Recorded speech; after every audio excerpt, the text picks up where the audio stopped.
Okay, so here's just a close-up of what I did here. I just kind of added on, some labels for the knobs and everything. I just did it with a Sharpie marker. Honestly, I kind of like the way it looks. I don't know if they just, they call it amateurish or whatever, but, I like the way it looks because I want to kind of keep everything simple, so it doesn't take too much away from the metal flake finish. You could still, see what everything is, but still see the metal flake coming through. But, so yeah, anyways, volume, gate, compression, drive, and the stabilizer. This is the actual tone stack, and I have it usually set, I found it sounds pretty nice to me around like 10 o'clock or so. So this is the tone and the boost circuit, and this is the bypass. As you can see, when I plug it in,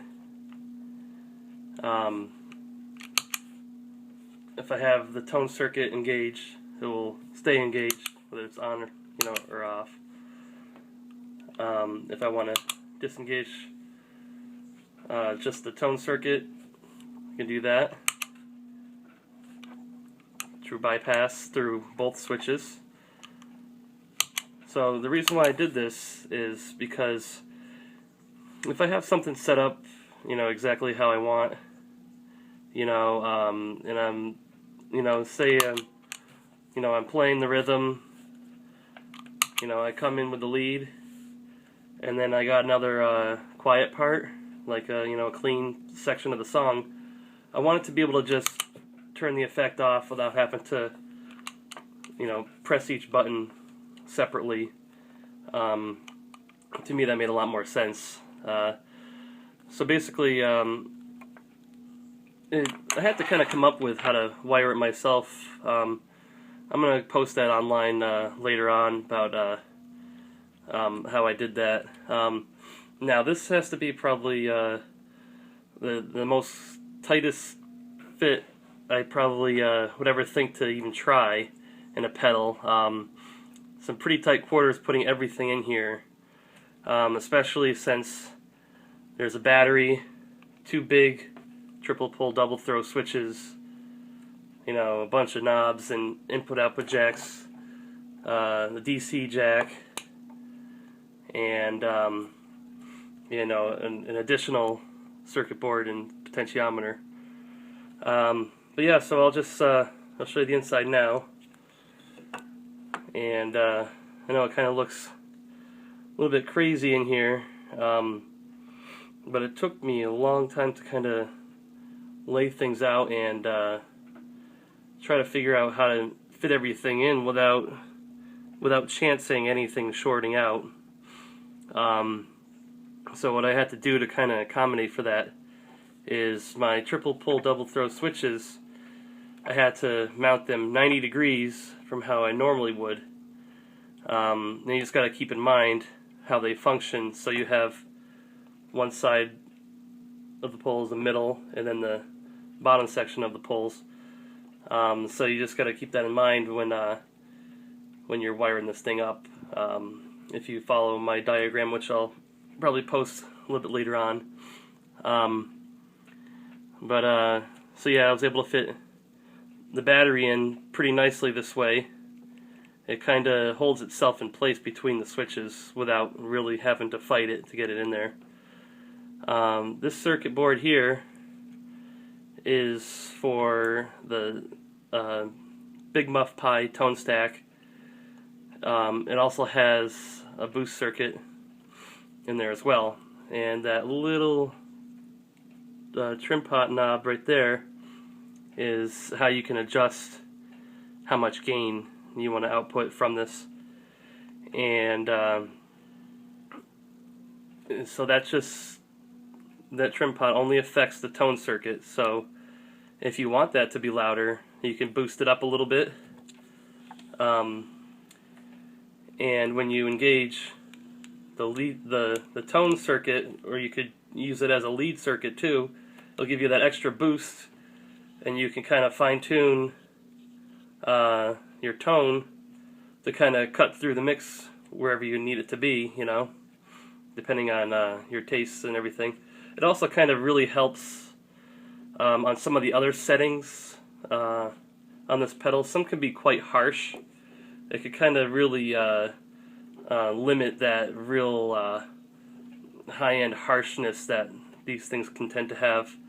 Also, different settings that tend to be more boomy and muddy sounding, you can kind of, you know, boost it up more to kind of pull a different kind of sound out of it. And I found it just makes the pedal just far more flexible than I would have.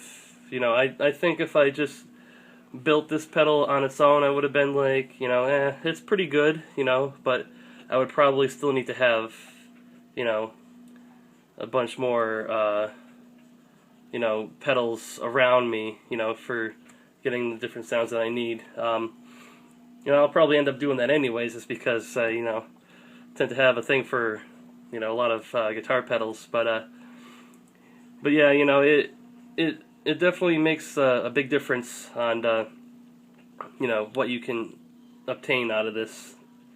So yeah, going back to the inside here, what I ended up using is Russian germanium transistors. I think they're the GT308Vs.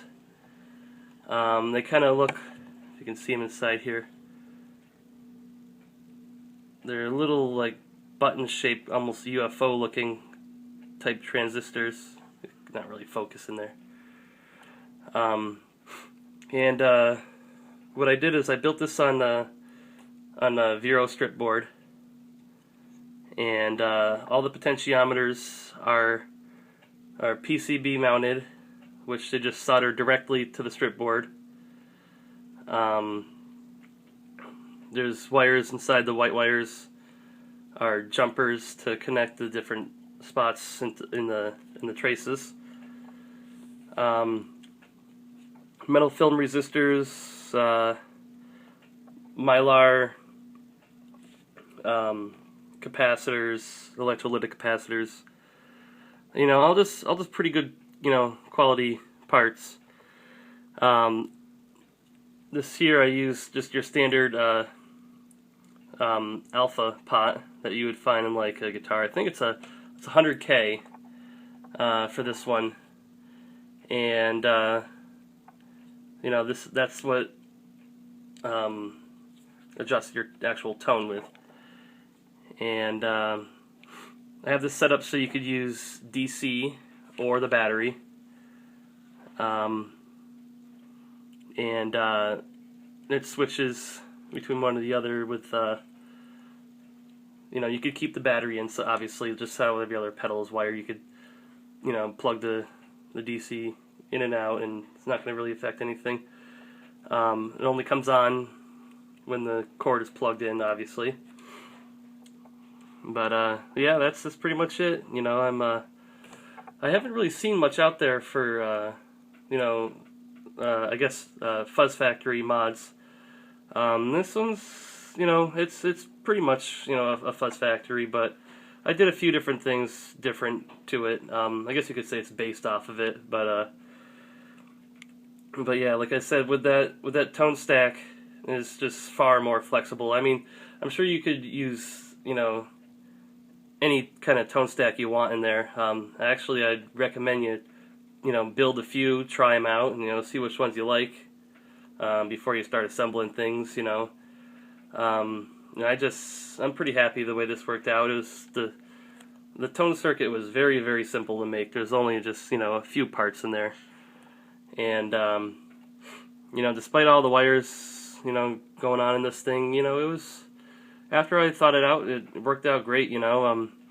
I would probably recommend, if you're gonna do this, to probably put it in a 1590 BB case, which is, you know, next size up. You know, there was like almost no room for error building this.